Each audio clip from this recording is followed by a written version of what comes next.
एक ऐसा लड़का जिसे स्कूल में बाकी बच्चों से अलग बिठाया जाता था।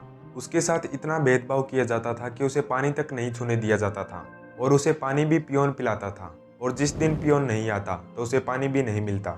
और फिर यही लड़का आगे चलकर भारत का संविधान लिखता है, डॉक्टर भीमराव अंबेडकर। राष्ट्रपति महोदय, सर, मैं ड्राफ्टिंग कमेटी द्वारा निश्चित की हुई संविधान की रूपरेखा को प्रस्तुत करता हूं और निवेदन करता हूं कि इस पर विचार किया जाए।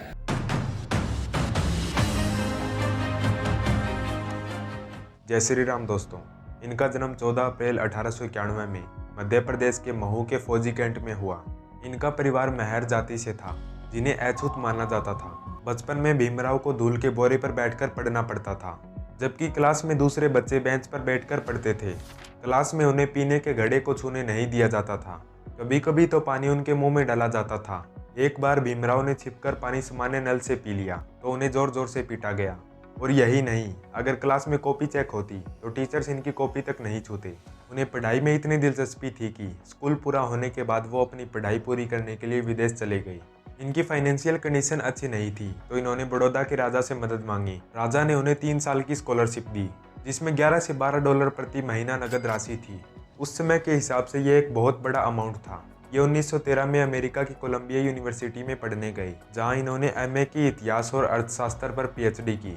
अमेरिका से डिग्री लेने के बाद भी ये नहीं रुके। ये आगे पढ़ाई करने के लिए लंदन चले गए, जहां इन्होंने लंदन स्कूल ऑफ इकोनॉमिक्स से पॉलिटिकल साइंस पढ़ी। लेकिन यहीं से उन्होंने संविधान, कानून, राजनीति विज्ञान और समाज शास्त्र पर गहरी पढ़ाई की, जिससे बाद में भारत के संविधान लिखने में उन्हें मदद मिली।